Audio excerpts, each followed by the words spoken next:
Hi my loves, it's me. Welcome back to my channel. In today's video, we will going to channel some random messages, love message, and message from your person. So, bago tayo mag-start, I would like to invite you to follow our other social media platform like IG account. And meron na din po tayong TikTok shop. And if you feel resonated with my energy, we have crafts for you. So, yun po ay charge, cleanse, and bless with our own Reiki healing energy. Okay, so let's start and let's read the energy first. Let's see kung ano nga ba ang nilalaman ng energy reading na to.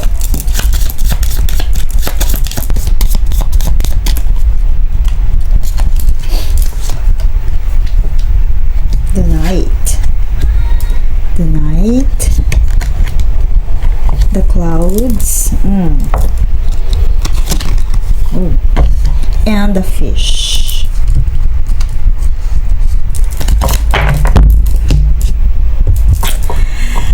Okay, in this energy pa lang is nakikita na natin na you are, my energy, lots of my collectives are having a confusion right now because they feel doubt about something, and yun is about sa pagdating sa arrival ng inyong abundance.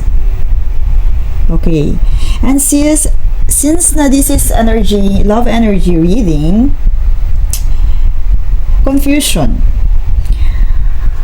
I feel na merong doubt, meron kayong nararamdamang doubt sa yung person. Because dito, lots of clouds in this nights, but ibang clouds. At kung mapapansin ninyo, nagsisync din yun or naglalakbay din sa journey na to yung barko dito sa clouds na to. So, your vision is clouded about something. I also see na maybe this merong issue, may something na involve ang finances. I also feel some of my collectives are feeling sick, kumbaga nakakaramdam ng secretive, something fishy about their person. Kumbaga nakakaramdam kayo na merong itinatago sa inyo ang inyong person.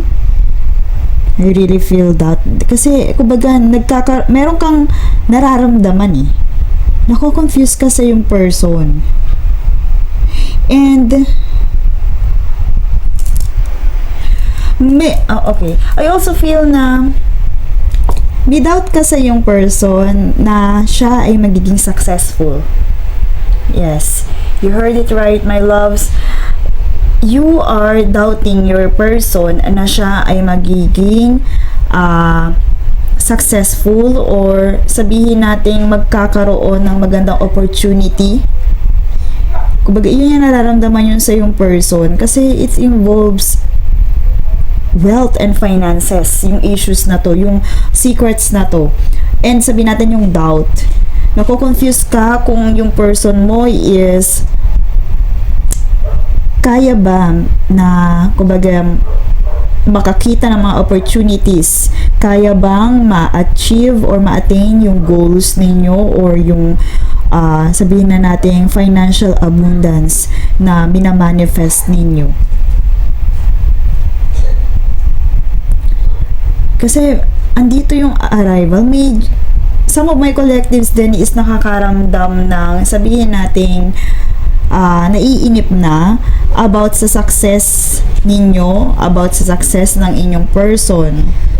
Maybe most of our collectives are dealing with someone na hindi pa ganun ka-stable ang kanilang career. Okay, let's see kung ano yung nagiging effect nito dito sa situation na meron kayo.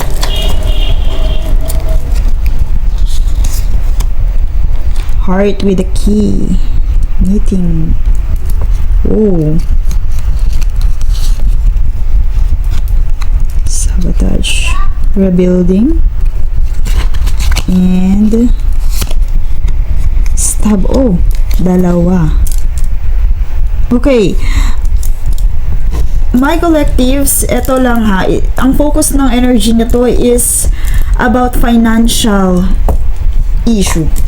Okay? Some of you might feel sabotaging. Kumbaga, sinasabotage ng kanilang kumbaga masasabotage or feeling na nabetray about doon sa about finances, my loves.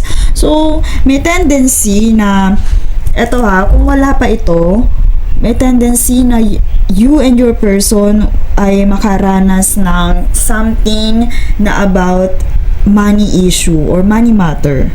And it can be shocking because parang kumbaga, like for example, you are dealing with partner na kumbaga lulong sa sugal or nagsusugal, nagkakasino, ganun. And may tendency na sabihin natin nakaapekto na rin yung kanyang habit na yon sa'yo. Okay? Kasi nandito yung nandito yung sabotaging. So may tendency, my loves, na ito yung magiging issue. Or maybe some of you is kumbaga nakakaranas na ng ganitong mga experiences na about money matter na apektuhan ng pera ang inyong relationship. And when it comes to sabihin nating sabotaging, it's become repetitive, my loves. Kung halimbawa nangyari na to and sabihin mo andito na kayo dealing and may mga bagay na parang kumbaga paulit-ulit na ito yung magiging sanhi ng inyong pain. Ito yung magkakos ng inyong pain. Okay? And some of you might sabihin natin kahit hindi ganon ang kanilang personality, your person, may tendency na maging deceptive because of money. So, spirits wants to warn you about this. Now, yun nga, kung paano kayo makakaiwas or paano kung ano man yung something na naaamoy mo or nararamdaman mo or nagkakaroon ka ng doubt about your person, it's all because of money. Okay, I also hear na my collectives are dealing with persons, sabihin na natin, inseparated because of financial issue. And if you are one of those, my loves, spirits wants to say na there are, sabihin natin, there are getting together na mangyayari. So, may tendency nga na magkabalikan, may tendency maayos ito because the heart with the key is welcoming energy. And ito ay nakatapat dito sa ating arrival. So, if ever na you are the one, my collectives, na inseparated with their person na kumbaga dahil sa financial issue yung naging cause, yes, there are arriving energy of sabihin nating meeting and welcoming again the love, getting together. Okay, and ang kaakibat nito, my loves, is sabihin natin, ayan, rebuilding. Nandito din yung sa hammer kasi it signifies, hammer signifies the energy of rebuilding also. So, yun nga, kaya ako sinabing may babalik because of the repetitive. Diba? Kung pag nire-rebuild and ginagamit natin ang hammer, repetitive yung paggamit natin ito. So, I also hear na if you are inseparated with someone na nagkaroon kayo ng financial issue, nandiyan yung working or persistent working on it. Meron nga, may darating na sabihin natin rebuilding offer sa'yo, my loves. And if ever, my loves, na hindi financial issue yung naging problem ninyo, may tendency this time is maging financial issue yung maging problem because of, sabi nga natin, di ba, rebuilding. And it can rebuilding, but ang kasunod kasi nun is the energy of knife or stab in the back. May tendency na kasi stab in the back with or knife signifies the, sabi natin, betrayal. May tendency na like for example, you are in a relationship with someone, babalik siya sa'yo because of your career, your finances. Yes, that is one of the example. Because nandito yung rebuilding, and after that, nandun yung heartbreak or deception. So, my loves, kumbaga, mararamdaman mo yun sa tao, yung taong paparating or yung taong mag-o-offer ulit or sabihin nating i-open, magbubukas ulit ng iyong heart, ay kumbaga,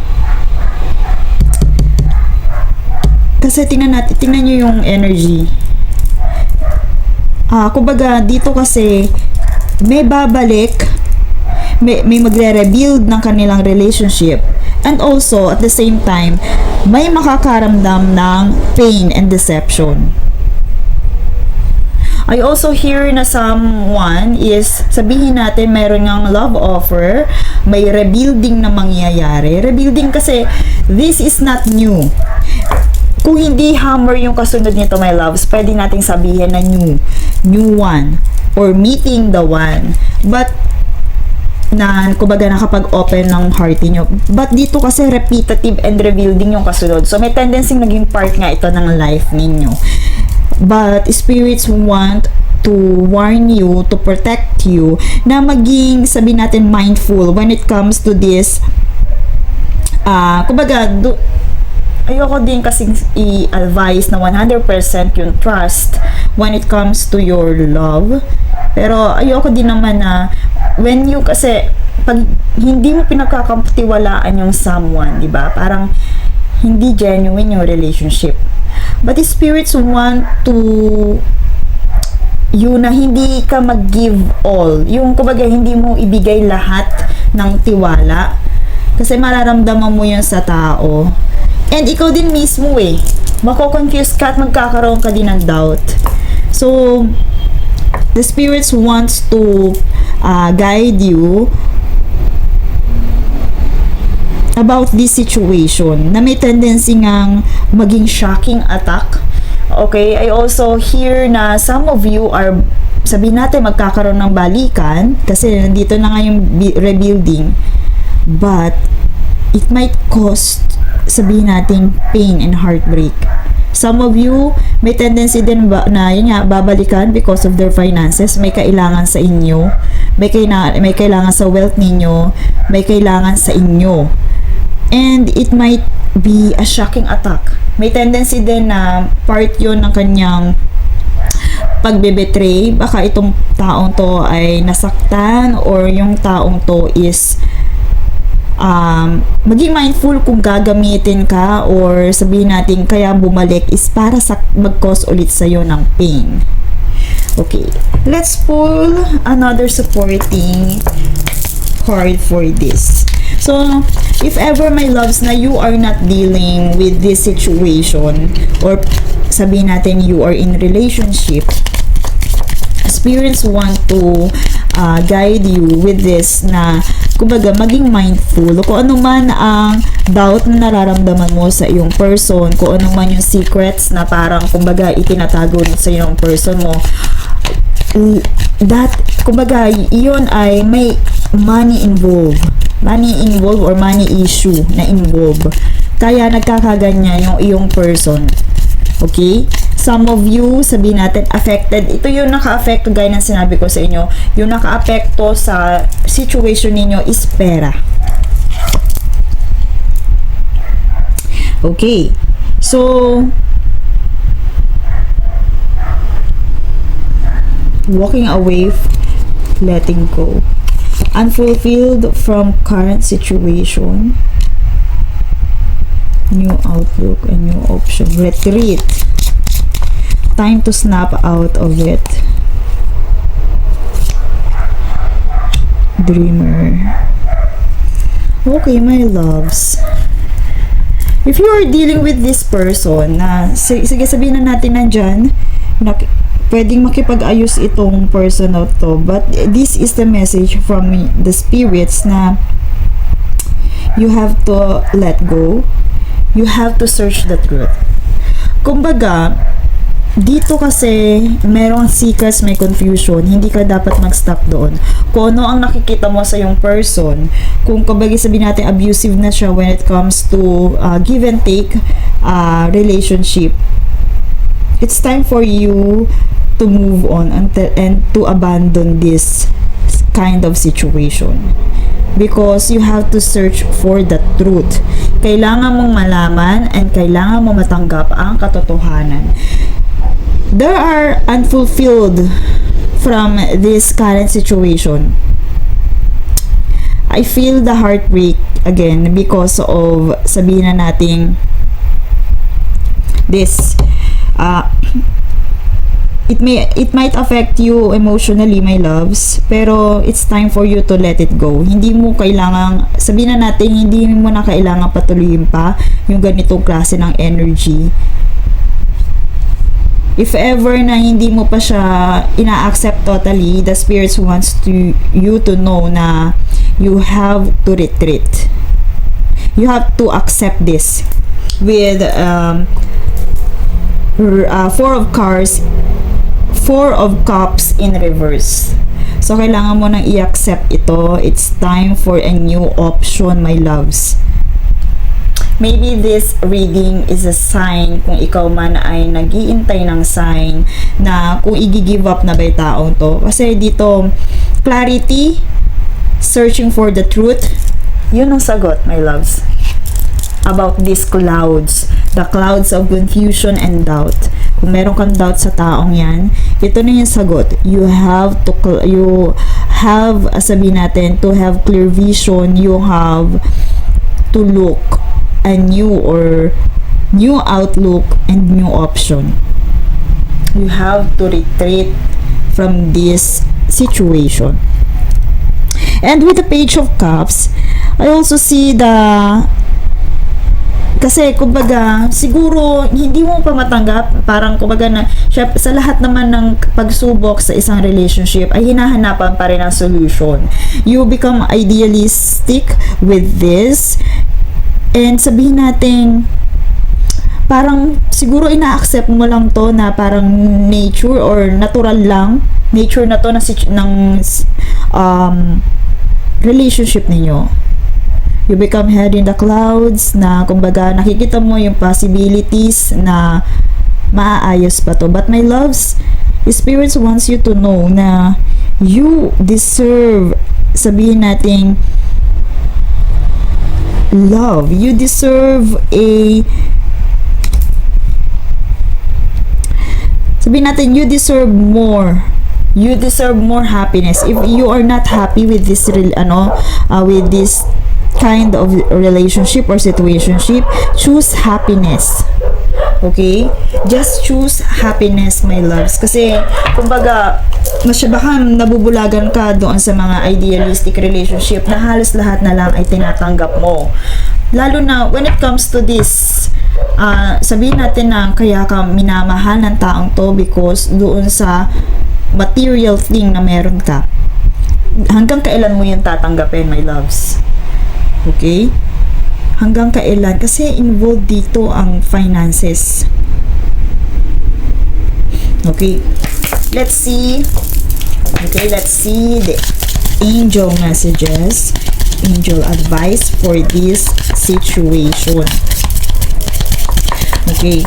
So, yung ganyang klase na relationship, my loves, yan, kumbaga na-normalize na. Marami sa collectives natin ay na-normalize yung ganitong klase ng, sabihin natin, relationship na involve ang pera. Pero, isipin, kumbaga, kailangan natin magkaroon ng clarification about that. Bakit nagiging problem ninyo yung yung money or yung finances? Bakit nagiging problem yun? Or bakit iyon yung nagiging cause ng inyong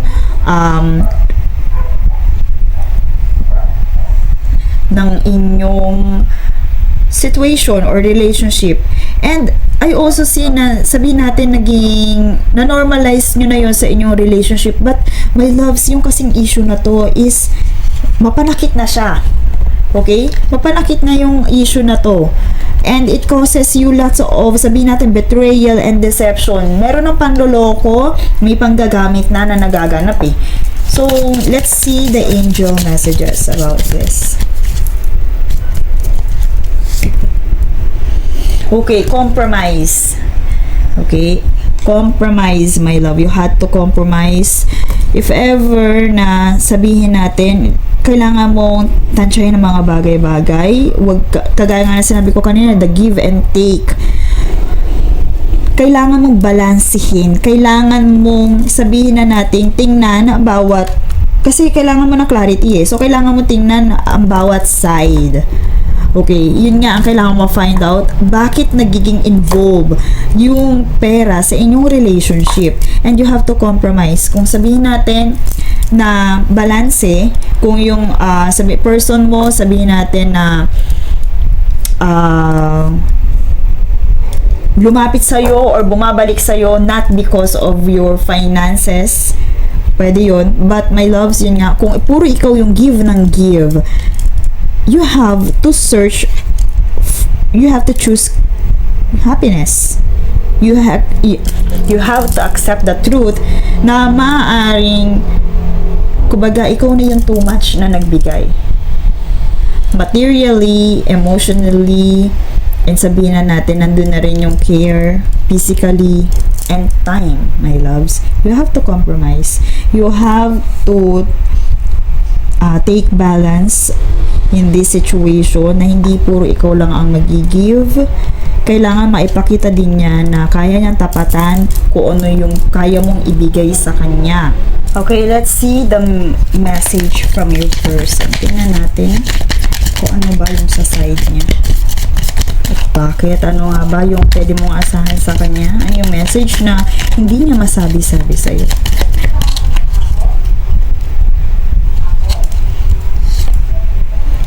They are waiting for you.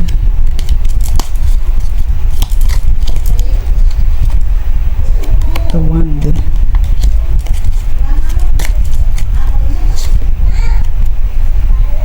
Too afraid to talk to you.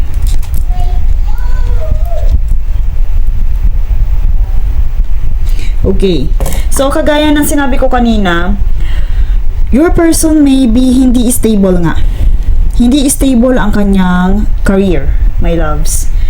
And sabihin natin na for my specific collectives, nakaasa sa kanya, nakaasa sa'yo, my loves. Kasi I strongly feel na itong they are waiting for you is yung, kumbaga, yung people na nakasurround doon sa yung person. They are dependent on you. And sabihin natin na meron siyang ginawa sa'yo, may betrayal siyang ginawa sa'yo because of this, sabihin na natin, hindi niya to kayang i-voice out eh. Hindi niya kayang i-voice out yung money issue. Okay? Hindi niya kayang i-voice out kung paano yung kung paano to, hindi niya kayang i-voice out, my loves, yung sabihin natin insecurity na meron siya when it comes to his or her finances. But I strongly feel, my loves, na itong money involved na issue na to is, kumbaga, nakadependent sa'yo lahat, your person and yung mga taong nakapaligid sa kanya, nakadependent sa yung stability. Okay? Because of this wand. Nakadepende yung person mo and yung person na nakasurround sa yung person sa yung stability. Okay? Now, your angels and guides are reminding you na you have to compromise. Kagaya nga ng sinabi ko, hanggang kailan, kumbaga, hanggang kailan mo to pipiliin. You have to choose happiness. Kung ikaw ay nahihirapan na sa ganitong klase ng situationship, ng relationship, it's time to let it go. It's time for you to retreat. Pagpahingahin mo ang sarili mo about this. Kumbaga, kung hindi mo kayang tanggapin, kasi dependent sa'yo yung person mo. And hindi lang siya, pati yung mga taong nakapaligid sa kanya. Okay? And I also feel medyo mataas din yung ego ng person mo. Hindi niya ganun ka, kumbaga parang sabihin natin, ini-normalize na niya na kailangan meron siyang, sabihin na maka-receive siya ng support from you. Pero my loves, kagaya ng message ng readings na to, you have to choose happiness. You have to accept na ito yung, kumbaga, ito yung dito na nakaprogram yung situation na to.